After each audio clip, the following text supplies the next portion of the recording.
Hello everybody, welcome to day 2 of being naked for 5 days. Today's palette of choice is Naked Cherry.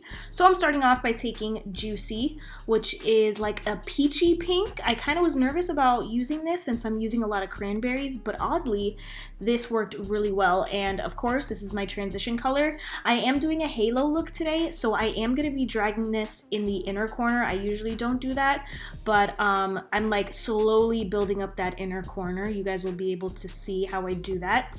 I'm using the Sigma E40 for that. And then I'm going in to Bing, which is a really pretty pink. This is such a pretty color.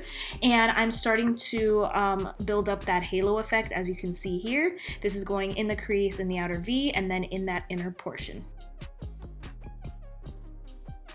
If you missed day 1, I will leave a link for you guys in the upper right hand corner. I use the Naked Ultraviolet palette, and I just want to say thank you guys so much for all the love on that video. I'm quickly blending the edges of my eyeshadow out a little bit, and then I'm going into the shade Young Love, which is a really pretty rich cranberry.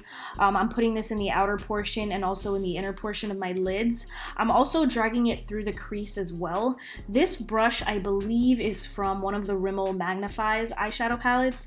Let me tell you, this brush is awesome, especially if you have small eyes. It reminds me a lot of the little Eco Tools shader brush that I use so often. I decided to give that one a break today, obviously, but it has a sponge tip. I don't use the sponge tip, but this side is amazing, as you can see. Now I'm going into Drunk Dial, placing this right on the edges of my lids, so like on the outer portion right there, and then right in the inner portion, just to give some depth. And then I'm also taking this brush by Sigma. I always forget what it is, but I'll leave it down below, and running Drunk Dial through the crease.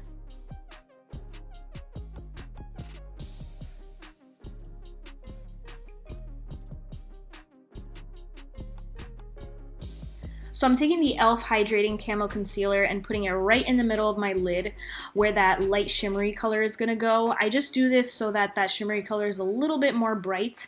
I'm blending it out with my finger just so it's not like heavy and chunky. And then I'm going into the shade Bang Bang, which is a light shimmery pink, a really pretty color. I loved the way it looked, but I wanted just a little extra oomph, so I decided to add Turn On, which isn't as pink as Bang Bang, and I love the way the two melted in together. I love it. So I'm just patting that in, and then just to blend the edges out where the dark color is, I use that same little eyeshadow brush and just blend out that dark shade, so it's a better blend, you know, it's not like a harsh line.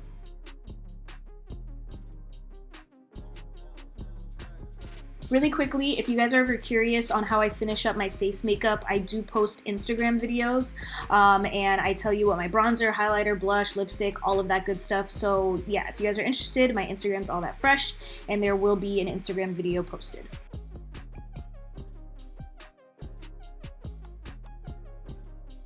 I feel like my eyeshadow always looks like a complete mess right before I clean it up with concealer, so that's what I'm doing now, using that e.l.f. concealer. You just gotta trust the process, you know what I mean? So like I like to extend my eyeshadow outwards. I have hooded eyes, and it also helps to make my eyes look a little bit bigger since I do have smaller eyes. This is a technique I do in all of my tutorials, and it works really well for me. I'm picking up the lightest shade in the palette called Hotspot, and not only highlighting right underneath my eyebrow, but also blending out the edges to give it like a little bit of a softer look. Every time I do a halo look, I feel like I have to do a winged eyeliner, but today I didn't feel like I had to. So I took the shade Privacy, the darkest like matte color in this palette, and ran it across my upper lash line. I loved the sultry vibe it gave this look. I was really happy with it. I was happy I didn't do a wing. And then I'm gonna be just blending out the edges again. I do this a lot throughout my tutorials. It's just, I feel like you can't blend too much. So now I'm gonna be taking Devilish and putting that right on the outer portions of my lower lash line, and then I'm blending everything out with a mixture of Juicy and Bing. Last but not least, for mascara, I'm using the Essence Lash Princess False Lash Effect, coating my upper and lower lashes, and then the tutorial is complete. Thank you guys so much for watching. It means the world to me. If you missed day 1, it will be linked down below. And don't forget, day 5, I'm going to have a huge giveaway. So that's pretty much it. Again, thank you guys so much for watching. I will see you tomorrow for day 3. Bye!